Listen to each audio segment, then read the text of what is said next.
Welcome to the ADC chapter of the HT32 MCU basic tutorial.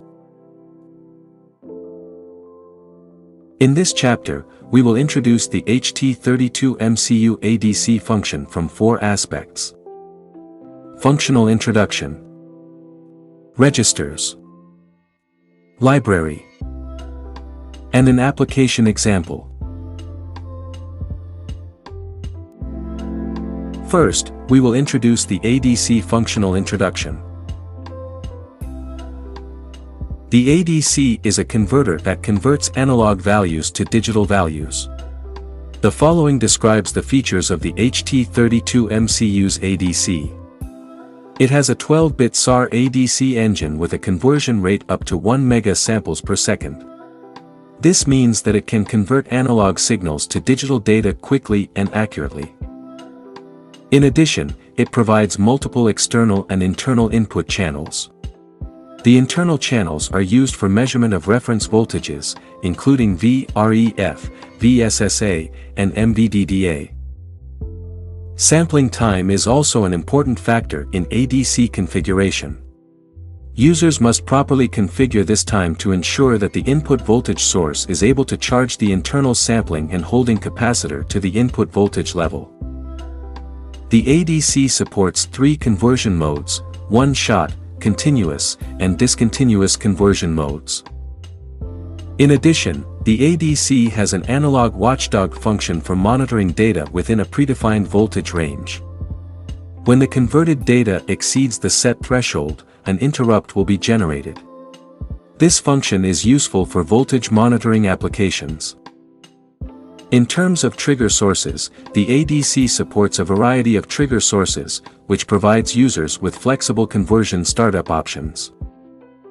When the AD conversion has been completed, an end-of-single conversion, end-of-subgroup conversion or end-of-cycle conversion interrupt will be generated.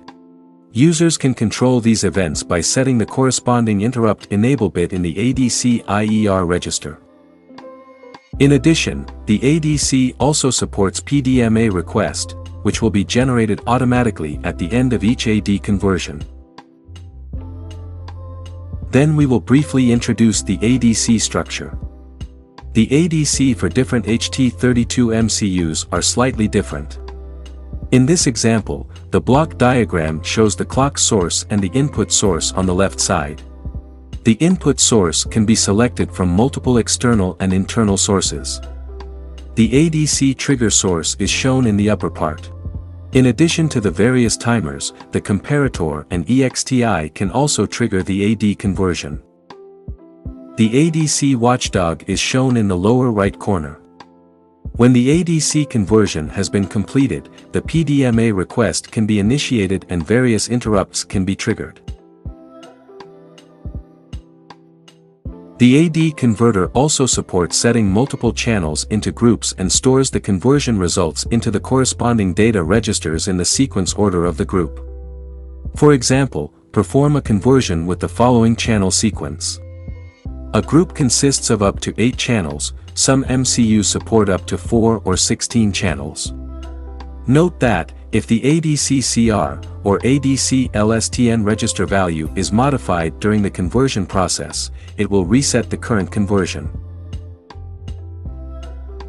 The ADC has 3 conversion modes. 1. In the one-shot conversion mode, when a trigger event occurs, the AD converter will perform the conversion in the order of the list in the group. Only one group of conversions is performed. 2. In the continuous conversion mode, the repeated conversion cycle will restart automatically without requiring additional AD start trigger signals after a channel group conversion has completed. 3. In the discontinuous conversion mode, the ADC performs a subgroup conversion each time a trigger event occurs. The diagrams on the right show the difference between ADC conversions from the start to the end in different modes. The ADC conversion can be initiated by a software trigger, a comparator output transition event, various timer events, or an external trigger EXTI. The data format of the ADC conversion result is fixed to right aligned. The ADC analog watchdog is used to monitor the converted data. There is an upper threshold and a lower threshold. If the function is enabled, when the converted data is less than the lower threshold or higher than the upper threshold, the AD watchdog threshold interrupt will be generated. Regarding the sampling time, here is a calculation formula that shows that a minimum of 14 ADC clock cycles are required. The ADST registers can be set to lengthen the sampling time. The example listed here is based on an ADC clock of 8 MHz and an additional sampling time of 0, resulting in a conversion time of 1.75 microsecond for one channel. In order for the ADC to achieve the desired conversion effect, it is noted that the converter clock must be within a reasonable range, such as 0.7 MHz to 16 MHz as described in the datasheet. This parameter is implemented by setting the MCU main frequency and the ADC prescaler. The sampling rate also must be kept within a reasonable range, such as 0.05 MHz to 1 MHz in the table. This parameter is implemented by setting the sampling time. ADC registers. Let's take a brief look at all the control registers associated with the ADC. The conversion control register is used for the ADC enable control and conversion mode setting. The conversion list register is used to set the sequence of conversion groups. The input sampling time register is used to set the sampling time. The conversion data registers are used to store the conversion results. The trigger control register is used to set the ADC conversion trigger type. The watchdog control registers are used for the watchdog enable control and threshold setting. The interrupt-related registers are used for the interrupt enable control, interrupt status indication and interrupt status clear setting. The PDMA request register is used to control the ADC PDMA requests. ADC Library. Holtec provides a standard peripheral firmware library, containing macros, functions and examples for peripherals. Users can use the firmware library without advanced knowledge of peripheral specifications, thus reducing development time and costs. Let's introduce several ADC-related functions. The first function is used to deinitialize the ADC peripheral registers and is implemented by the RST-CU unit. The second function is used to reset the ADC via the ADC RST bit of the ADC CR register. The third function is used to enable the ADC control bits. The fourth function is used to configure the ADC conversion mode and conversion group length. The fifth function is used to configure each channel of the ADC. The sixth function is used to configure the ADC trigger method. The seventh function is used to configure the ADC sampling time. The eighth function is used to enable or disable software start. The ninth function is used to obtain the specified ADC channel conversion result. The 10th function is used to set the ADC interrupt enable type.